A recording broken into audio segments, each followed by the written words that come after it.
So I guess we're the scout team this week, but that's all right.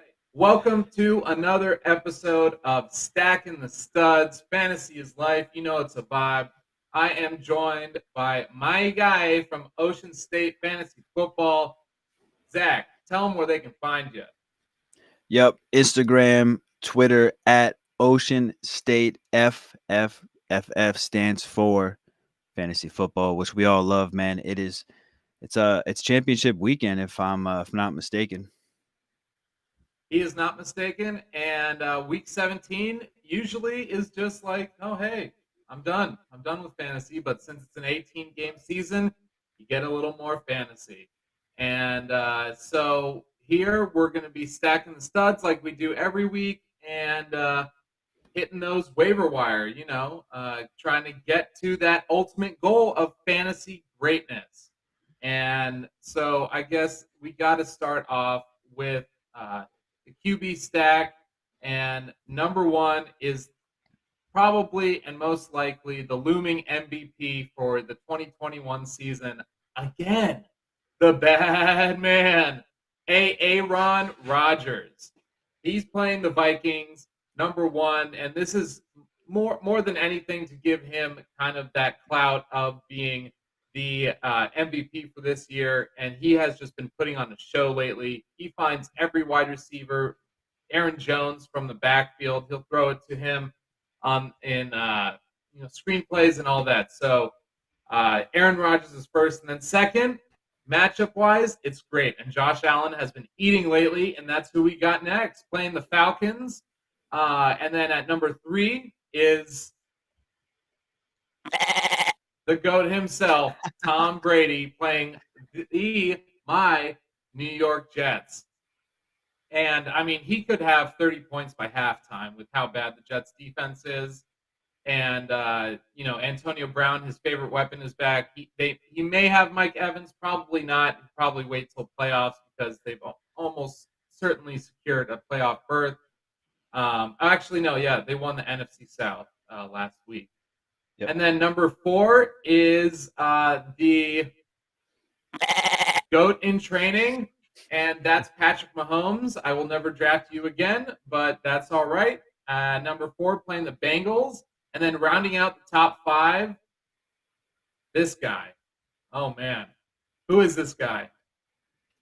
Roar. I wanted another sound effect, another animal-related sound effect. We needed a Bengal drop stat. Man, Joe Burrow, if you played Joe Burrow last week, you probably could have gotten away with maybe like 1 or 2 zeros in your lineup and still won.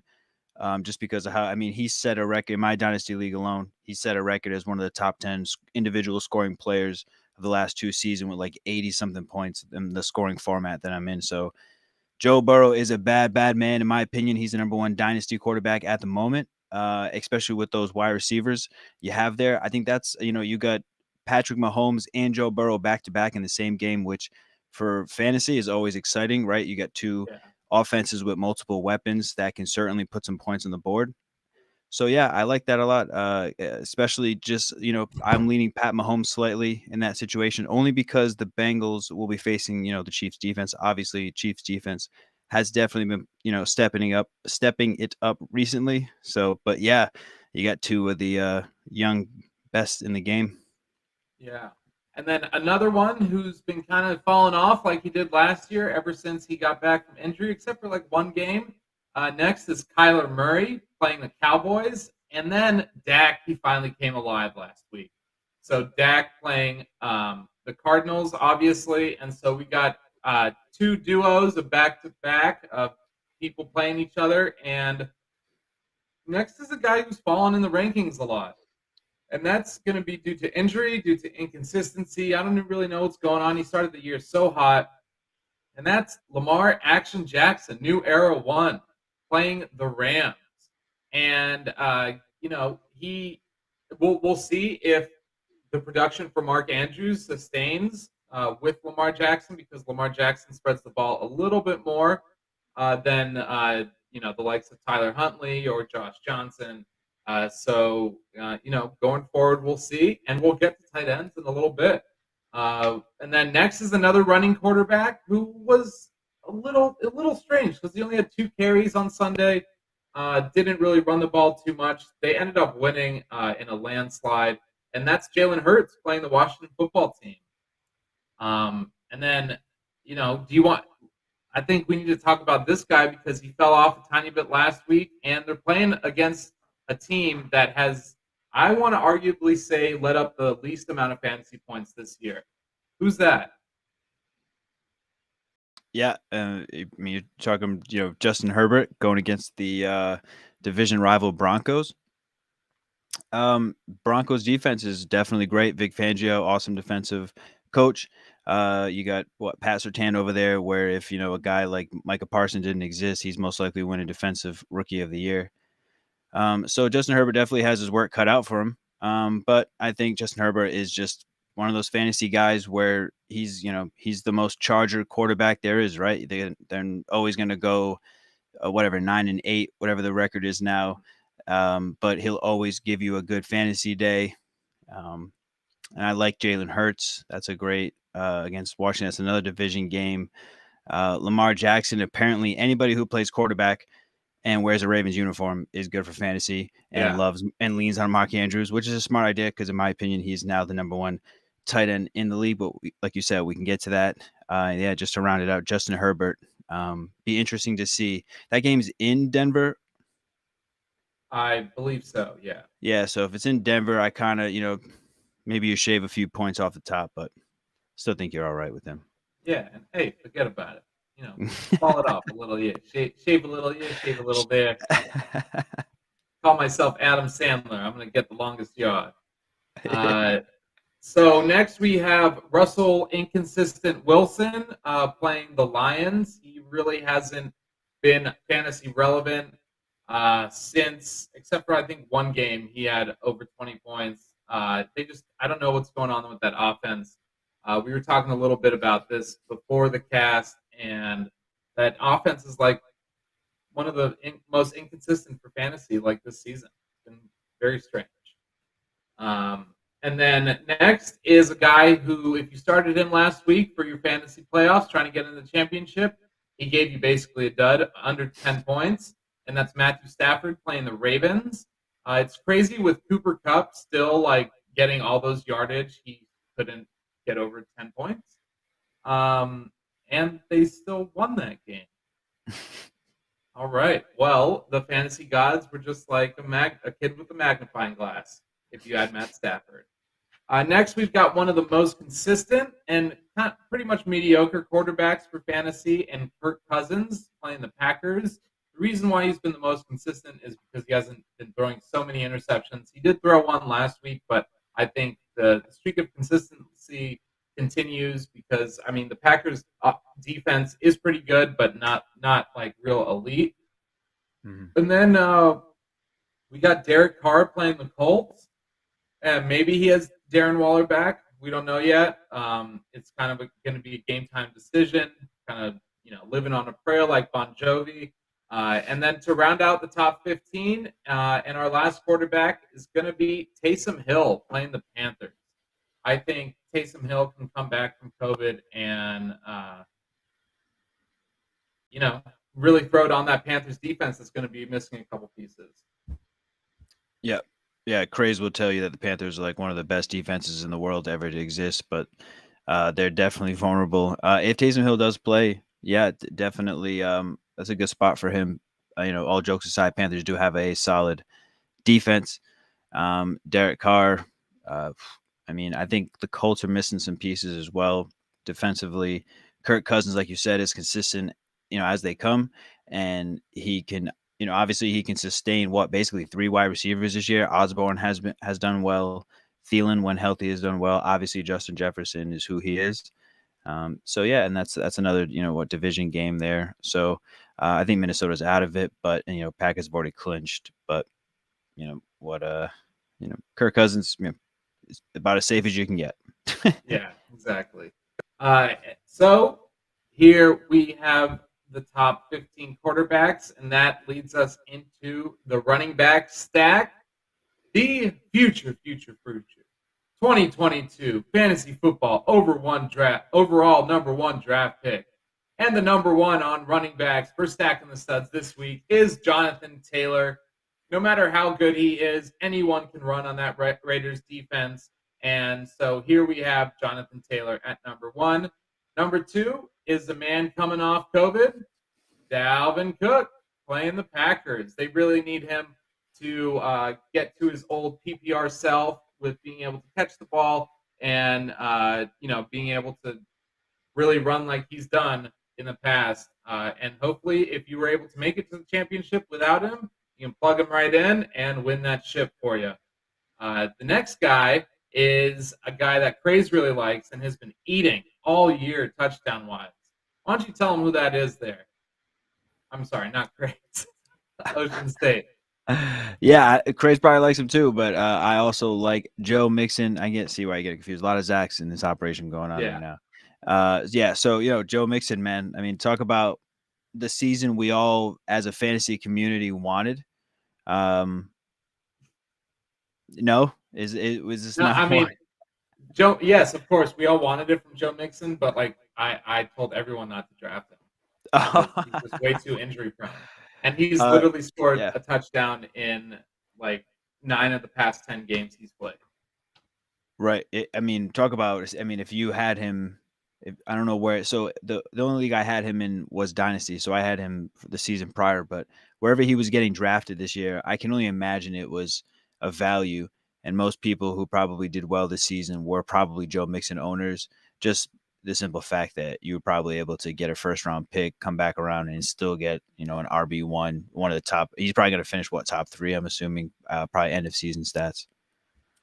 I don't know about. Let me look that up. That's actually maybe top 5. I think top 5 is more. Let's see.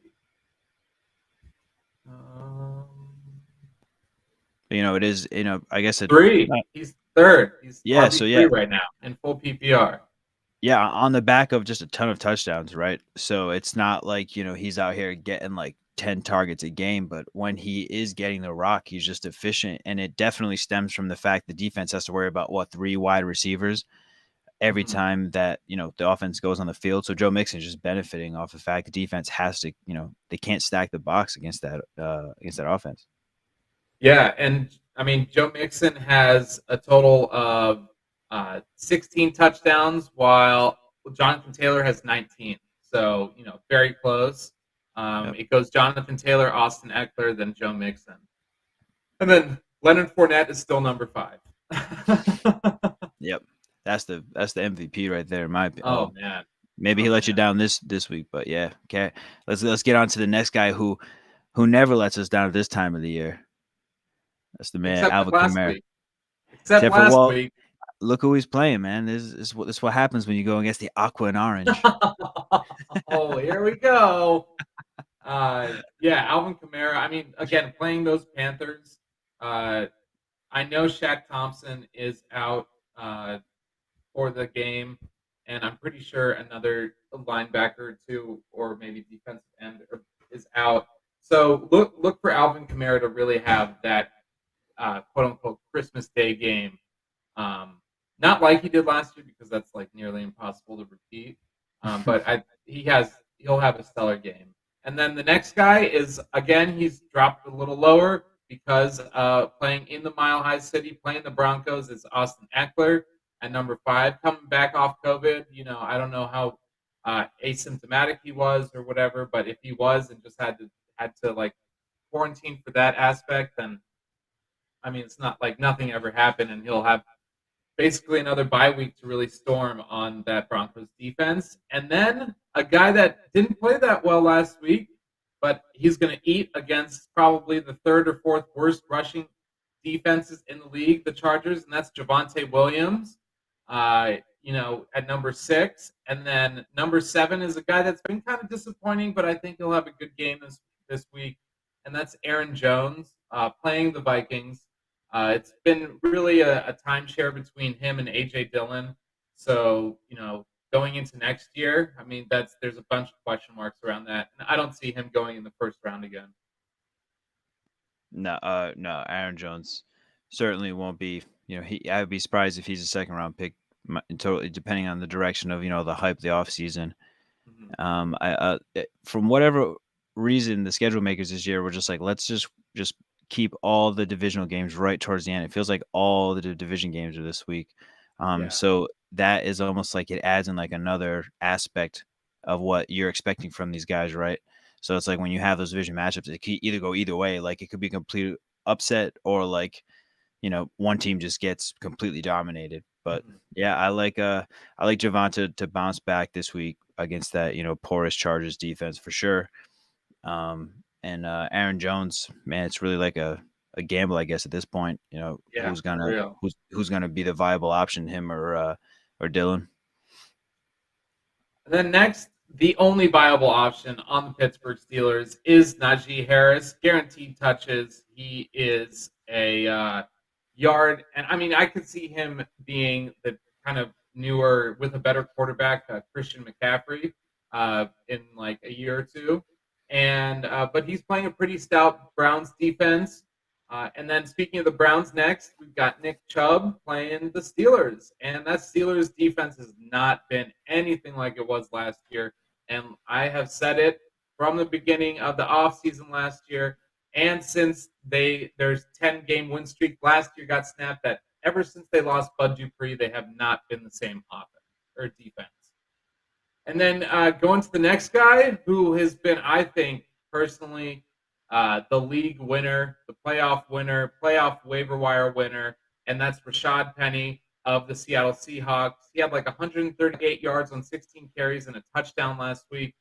And he's playing the Lions, and we all know that no matter what, both teams eat on the ground when the Lions are playing.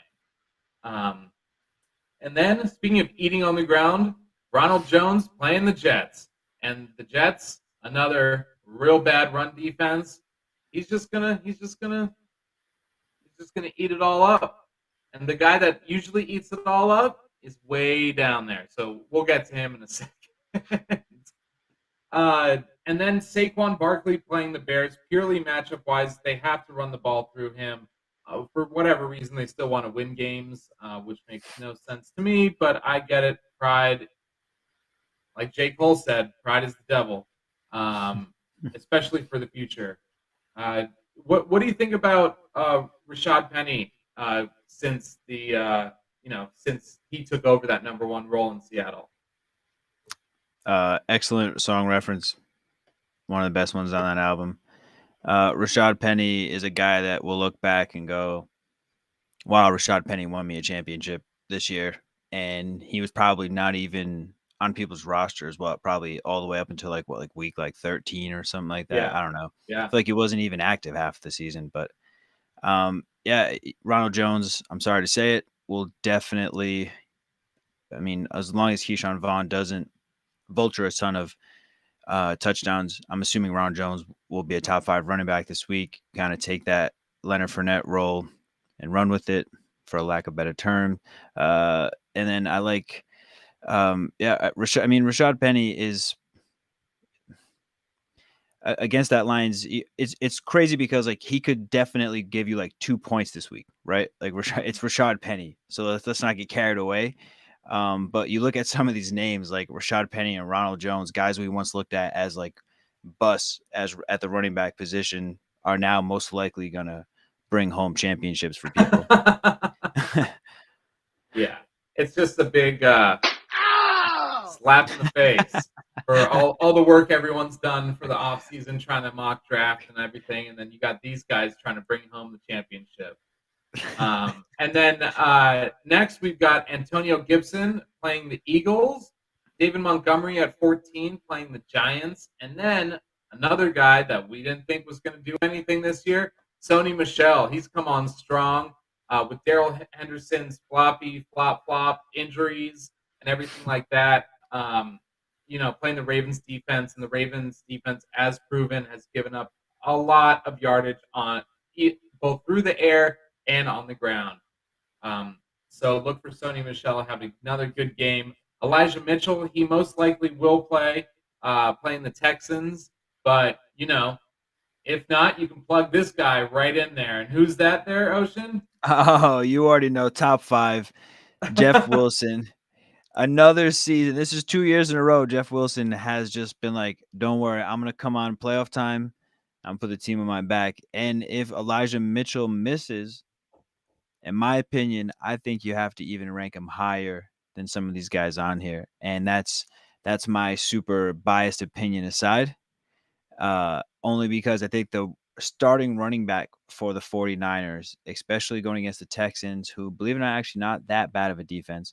But if you're the starting running back wearing a 49ers uniform on Kyle Shanahan's offense, you are fantasy relevant and have, Yeah. I think, a higher ceiling than maybe a guy like David Montgomery. Not too. The rankings are almost pretty kosher in my opinion. But if it's Jeff Wilson, top 5. Next, we have a guy that may play this week. He was trending like he was going to play last week, but ended up sitting, and that's Deandre Swift.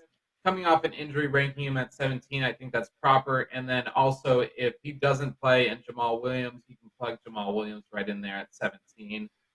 Number 18, and this guy's fallen off a little bit, and he's playing a really good defense, and that's Cordell Patterson playing the Bills at number 18. And then playing another good run defense. He did have his first career over 100 yards on the ground game last week.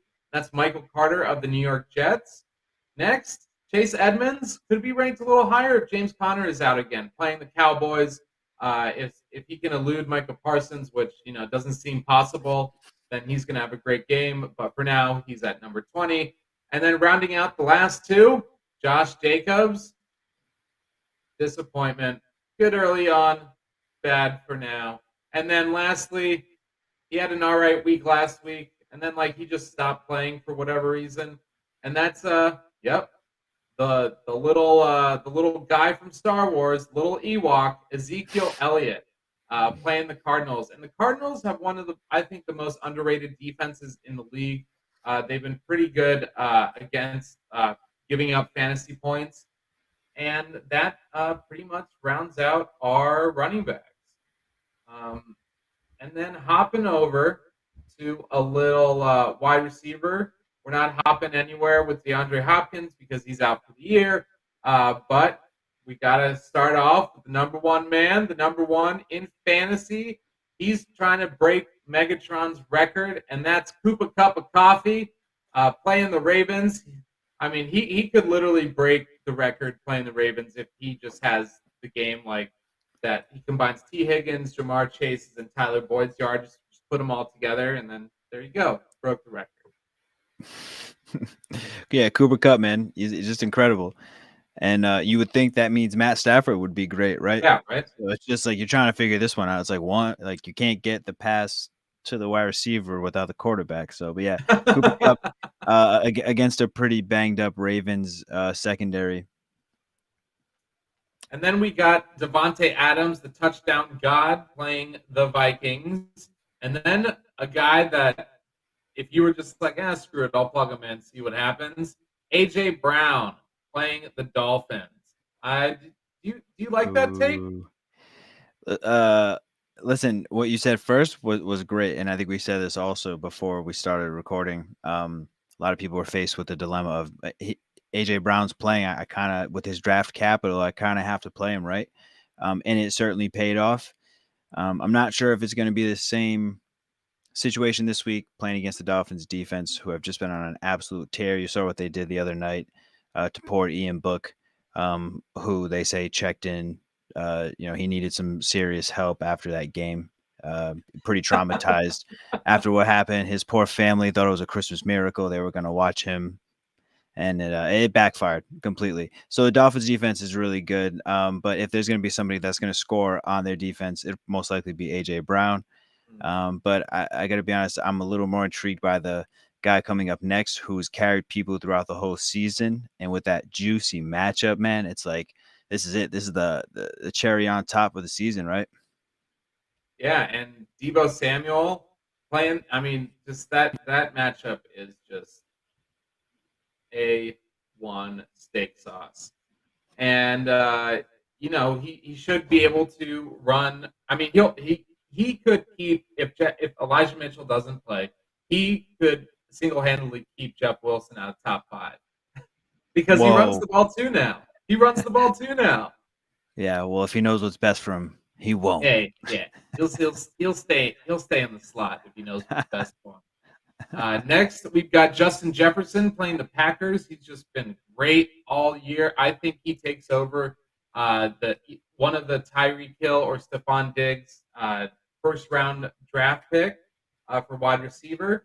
And then, speaking of Tyreek Hill, that's who's next playing the Bengals. And then at number 7 is AB, the call god, playing the Jets. I'm predicting 32 points. For the first half. Yeah, the first half. Exactly. Yeah, I mean, AB is most likely a Hall of Fame wide receiver. He's most definitely a fantasy football Hall of Fame wide receiver. As awful of a person as he is off the field, it's nice to see him, still exist in the NFL these days when you see guys like Le'Veon Bell completely fall off the face of the earth. So love to see Antonio Brown, and obviously Brady loves him. And even with the other wide receivers there, he's still, he's like, he kind of reminds me of like that Jalen Waddle. Like, it just seems like every pass is going to AB, know? So PPR, man. And, I'd hate to see it happen to your team, man. But man, that Buccaneers offense, when it's humming, they're good. It's going to be tough. Brady is in a uphill battle right now because Chris Godwin out for the year, and then Mike Evans wishy-washy coming back. But luckily, he's still got Gronk and AB. It's like they just traded places. It was Christmas. Right, and they were like trading places. Next, we've got Stefan Diggs playing the Falcons. He could move up in top 5 based solely on matchup. And then the next two, 9 and 10, they're on the same team. And their offense is just prolific. And that's T. Higgins and Jamar Chase of the Bengals playing the Chiefs. Man, they just have – oh, man. It's if you played that stack of T. Higgins and Joe Burrow, you didn't make it to the championship. No, That's all I got. no. And shout out to the wide receiver coach in Cincinnati. That guy deserves a pretty good raise. If I've ever seen someone that's deserving of it. All 3 wide receivers are at any given time are going to score a touchdown on you, and they're all like the same size. Like, they're just monsters out there. Definitely deserves a raise, maybe even a little slap and pickle. And speaking of pickles, next is Jalen Waddle playing the Titans, and this Titans secondary has just never been good this year. Jalen Waddle is a PPR machine, and I just think it's his first year, and he definitely within his career breaks Michael Thomas's reception record. And then next is CeeDee Lamb, who's fallen off a little bit, playing the Cardinals. Keenan Allen playing the Broncos. Hopefully he can score a touchdown or two because I don't see him getting a lot of yardage. But, we'll see. Mike Williams will most likely be out on Sunday. And then rounding out the top 15, Deontay Johnson playing the Browns. Excuse me. And then Amari Cooper and that Cardinals defense. A lot of these are kind of interchangeable, but the two we kind of got to focus on is CeeDee Lamb and Keenan Allen kind of moving down these rankings a little bit. What do you think? Yeah, so Keenan Allen has never been really much of a touchdown guy. Except for really this season has been definitely more touchdown involvement compared, to all the other games. Normally he's just known for like 10 catches a game, 100 yards. But I think he's been solid, and the guy right below him, Deontay Johnson, also super solid. CeeDee Lamb, when you have a quarterback like Dak Prescott, it's almost like, how do you not feel confident starting the pieces on that offense, right? It's like when you have a guy like Dalton Schultz have a game, why can't CeeDee Lamb have it? So it's just a matter of who's the touchdown's going to go to. Just happen to go to, CeeDee Lamb could easily have a 2-touchdown game. The Cardinals defense is good, but Colts show that definitely, I think they exposed him a little bit. You have a guy like Carson Wentz have a day. There's really no reason why Dak Prescott can't also have a day too, Very true. Next, going to the Seahawks side of things, Tyler Lockett playing the Lions. And then on the other side of the football, and this is he's in top 20 first time all year, and he deserves it with the play he's had of late. Even without Jared Goff last week, put up 26 points, and that's Amon-Ra St. Brown, a former USC alumni, rookie, playing the Seahawks. Then next, we've got the second-year man, Brandon Ayuk, playing the Texans. And then a guy that has fallen off the past couple of weeks, and everyone was like, "Oh, this guy's great, and he's going to do so well." And then it's Hunter Renfrow and Derek Carr not doing well for your fantasy championships. So he is at number 19, playing the stout Colts defense. And then this guy. I mean, these next, I think 3 out of 4 have been some of the most disappointing, at least since week 3 or 4. And the first, Terry McLaurin playing the Eagles. Second, Marquise Hollywood Brown playing the Rams. Devonta Smith, he was drafted a little later, so we'll give him a pass. And he had a great week last week. Playing the Washington football team at 22, he should have another good week. And then probably the biggest disappointment is DK Metcalf playing the Lions. And he needs to stop focusing on what color he's going to dye his hair before every game and focus on catching the football before every game and playing and blocking for the football. Because if you block for the first down and they get a first down, what does that mean? You have more chances of getting the ball again. You heard it here first. Yeah, that's some hard-hitting analysis there. It also depends too. Sometimes his binky falls out, and when DK doesn't have his baba, he doesn't really perform. And sometimes his shirts are just too short, and he's I don't know. It's a disaster there with that Seahawks offense, like we said earlier. But man, get Terry McLaurin off any list of potential guys that I want to start for the rest of the season. He's in purgatory for me. As a guy that I heavily relied on, I kind of took the approach of getting some other pieces early on in the draft, and then being very confident with F1 being my wide receiver 1, and it just absolutely backfired more than it helped me for sure. Devonta Smith, I like what you said about him, is that he kind of deserves a little slack, but he's also like super touchdown dependent. I think if he doesn't come down with that score, I don't think you're really too happy starting him. And then Marquise Brown is, man, that's just if you're the underdog, I guess if you need an explosion week, you have no chance of winning, throw him out there. But if you're in a tight matchup, I don't know how you can feel confident on a guy that's so boom or bust. Yeah, it's crazy.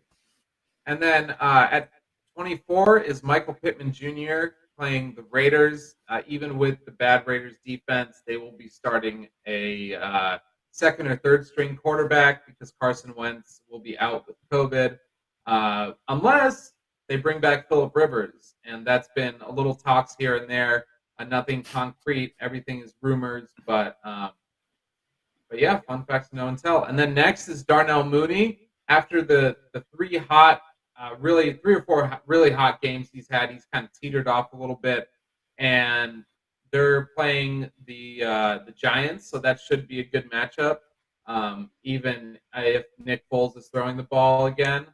And then next we have a guy that's caught touchdowns in 4 of his last 5 games, and that's Odell Beckham Jr. playing the Ravens. I think he continues that trend. And a guy that hasn't been catching the ball like he did the first 3 or 4 weeks, that's DJ Moore. And I kind of put him in that kind of category with DK Metcalf, Marquise Brown, and Terry McLaurin. Do you think Sam Darnold comes back this week? I don't know what to make of that Carolina quarterback situation, even on like a quarter-to-quarter basis. It just seems like they're constantly swapping out the quarterback, and it's just something I don't want to rely on. And DJ Moore he is the poster child of, if I don't score a touchdown, you will be not happy with my performance. And if he sees Marshawn Lattimore, another division game, Lattimore knows him well. It could be tough times for DJ Moore, especially if you're up in the air with the quarterback, Cam Newton or Sam Darnold. Like, I don't know how you feel great about either one of those. But OBJ, man, shout out Odell Beckham. Love to see him bounce back and show that he's not the problem and that Baker Mayfield just kind of sucks a little bit. And that offensive play calling in Cleveland just isn't wide receiver friendly, anyways. Yep. Next, we've got Christian Kirk with no DeAndre Hopkins. Maybe he can put something fantasy relevant together. And then we've got the third wide receiver, Michael Gallup, who's been pretty consistent over the last 5 or 6 games, playing the Cardinals. And last, we can't leave out the third of the Cincinnati Bengals, and that is Tyler Boyd playing the Chiefs. All righty, now we've gotten through a little wide receiver. Now we got to get into tight end and the new reigning number 1 overall tight end for the 2022 draft is Mark Andrews playing the Rams. He's our ranked number 1. He has been going crazy as of late. And then number 2 is George Kittle playing the Texans.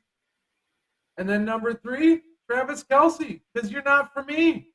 And he's playing the Bengals. It's going to be a shootout. It's going to be a big shootout.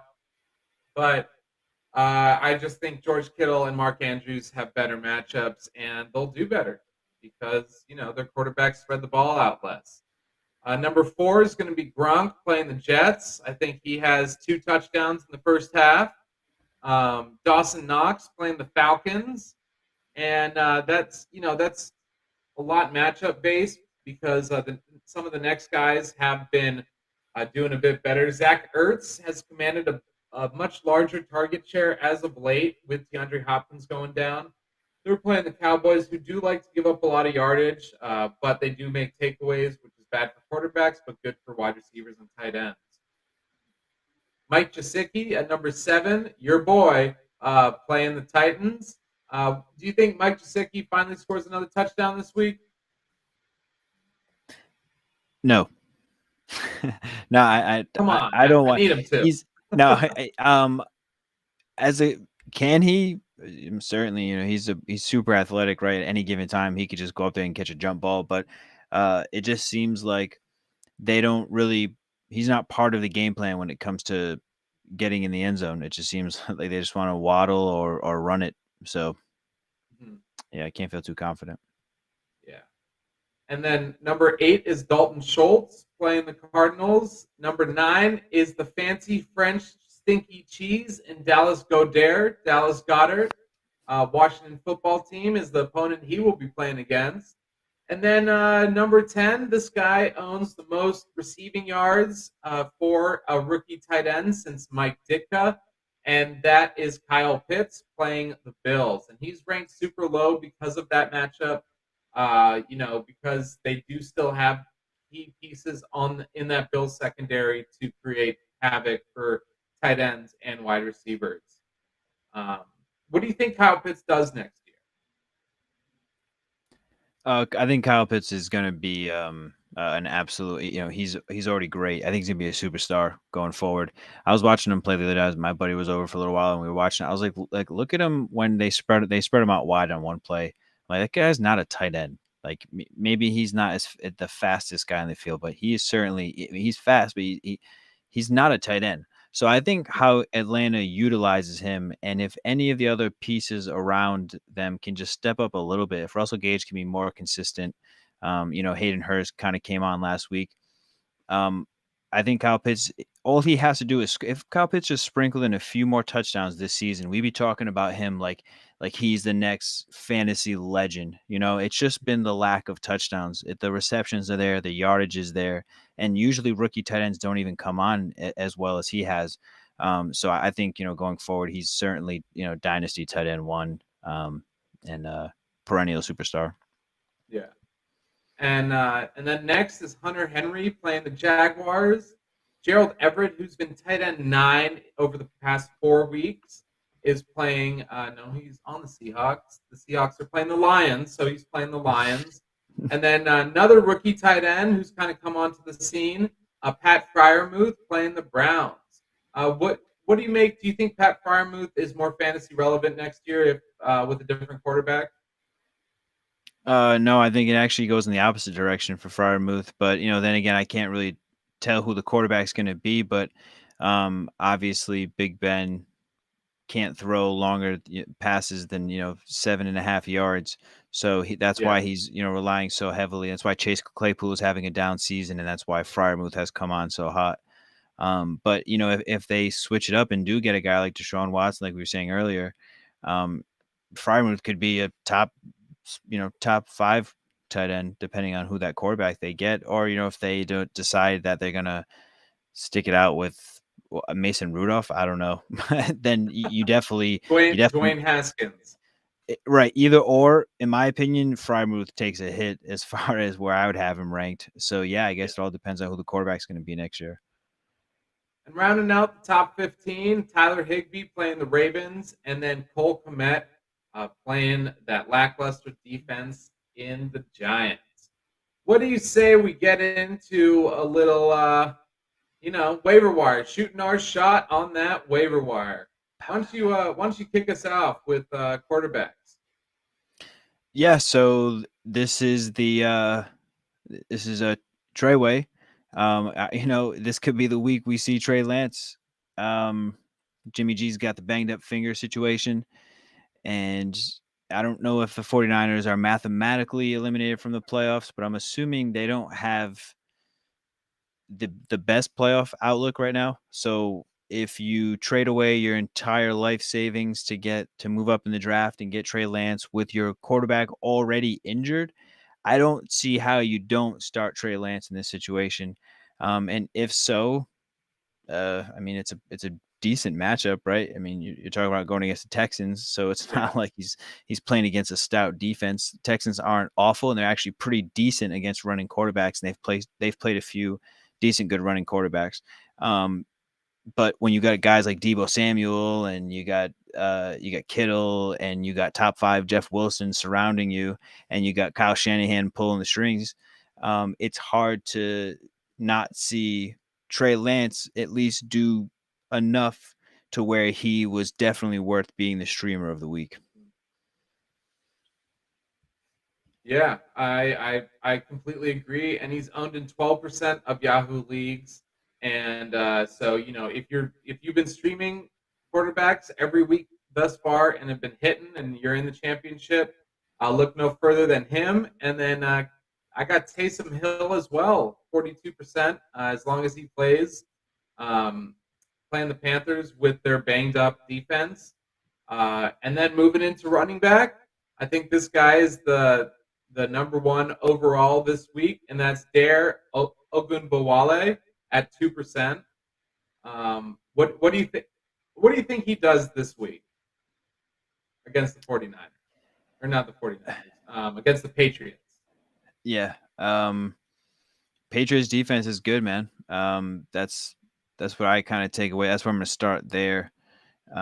So already you're kind of at a disadvantage on top of the fact that, you're a perennial backup kind of name that we hear tossed in only when there's an injury involved, on an offense that even they couldn't even rally around firing their coach and pull a win out. So Nope. there's not much of a ceiling there. You have a good defense going against a good coach. I don't know how great you feel. But I guess in this week, if we're looking at this week lens, yeah, he's definitely up there. And if he can just fill in that James Robinson role, obviously James Robinson's been pretty valuable for fantasy. Mm-hmm. And then the next guy, I guess, between these two guys, who's going to have the better week? Rex Burkhead at 14% owned in Yahoo leagues, or Ogunbowale? Man, that's tough because you got Burkhead, in that same game we talked about with Trey Lance going against 49ers. I don't know. That's it.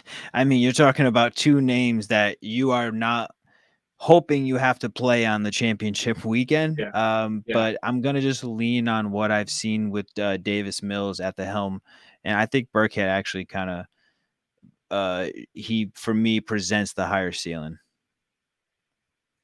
I like that, and I agree. Do you have any other running backs that you wanted to talk about? Yeah, the Eagles running backs. depending on who it is. So if Jordan Howard plays, Jordan Howard is honestly, he might be one of the top guys. Obviously, jokes aside, if Jeff Wilson's available, you have to start Jeff Wilson. If Elijah Mitchell doesn't play, he might be still out there. But yeah, no, the Eagles running backs are super valuable for fantasy. They are, I think, the number one. They're up there as far as rushing overall teams in the NFL. So if you have Jordan Howard available or Boston Scott, try to get them both because you don't really need a million bench spots this week, right? Because this is it. You're only setting one lineup. You don't need anybody for next week.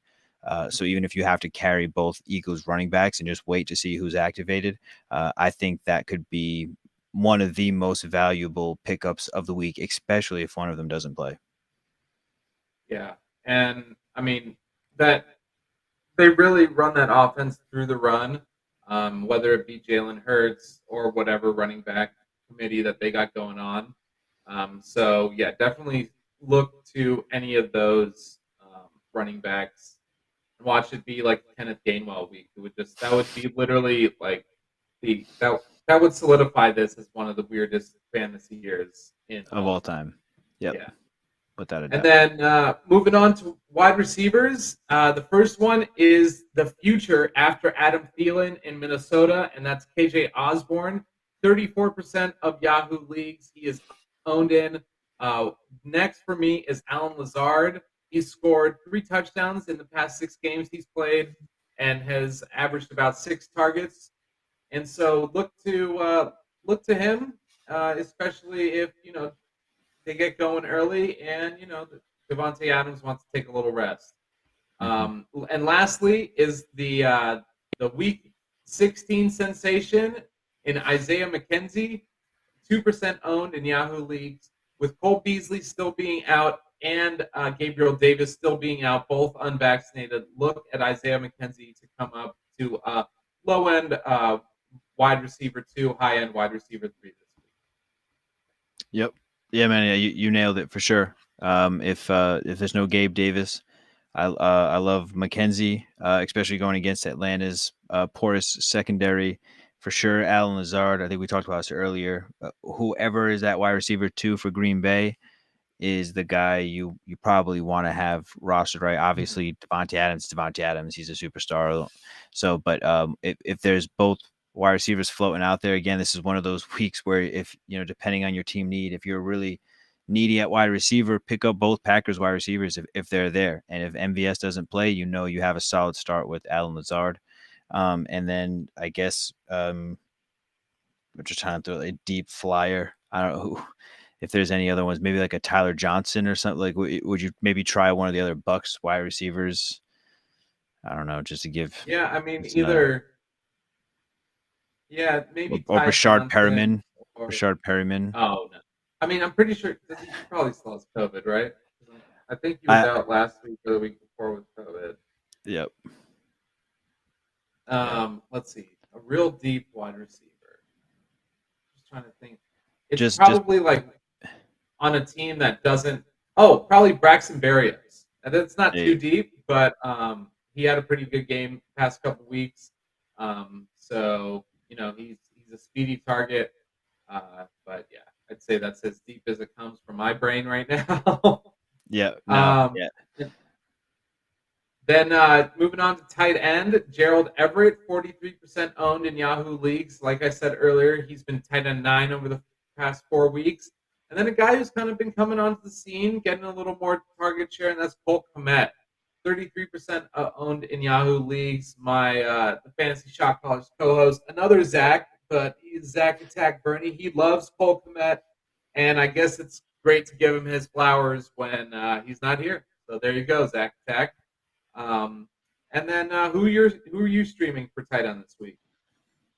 Yeah, it's Gerald Everett for me. First off, secondly, great name, by the way, Zach. It's just such a great name that we just have 14 of them on the Fantasy Football Network now. Oh my God. You could look at CJ Uzomah when you have a guy just dealing it like Joe Burrow, and you're in a situation where Gerald Everett, he's more of a popular name. I would think as far as, maybe if he is, for me, he's the number one. So if he's not available, kind of going down the list, I think Uzomah is a good second. Cole Kmet, certainly it seems to be no matter the quarterback, the tight end gets involved. And just unfortunately sometimes it's Jimmy Graham. So yeah, I guess Cole Kmet for me would be 3 out of those guys. But Austin Hooper, if he's still floating around, do you give Austin Hooper, a shot? I don't know. He's so inconsistent, just like that offense. Yep. So you never really know what you're going to get. And then going on to kicker, streamer Evan McPherson. He's still only owned in 28% of Yahoo leagues, which I don't really understand. But nevertheless, go grab him. Because no matter what, that offense is flying. And he's going to get at least 5 points. And then finishing off with defense for me, and I can't believe I'm saying this, but this will be the toilet bowl of the week, the Chicago Bears versus the New York Giants, and I am taking the Bears defense at 17% owned in Yahoo leagues if you want an ultimate streamer this week. Yep, 100% agreed. Whether it's Jake from Allstate or Mike the Neck Glennon, it should be a pretty good outcome for Chicago's defense. Playing at home, Windy City, going to be a tough day for that Giants offense. That it will be. And it won't be a tough day for you if you tuned into Stacking the Studs this week. I am Ben Dunna, Benny Buckets, we in the house. And thank you so much, Zach, for filling in for the other Zach with the other Zach. And, go follow him on Instagram, Ocean State FF. And listen, you're on Crazy's Corner, right? Yep. Crazy's Corner, Fridays at 8:30 p.m. on the Fantasy Football Network, along with this excellent show with all the other great content creators. Hell yeah. So that's another episode of Stacking the Studs. Tune in. I mean, I don't know if this is the last one for this season or not, but we'll be getting something going. You can't stay away from this beautiful face for long enough. So fantasy is life. It's a vibe. Off-season stuff coming soon. Like and subscribe if you haven't already. Just be safe, be healthy, and listen to us because we will propel you to fantasy greatness. Peace and love, y'all. Good luck in championships.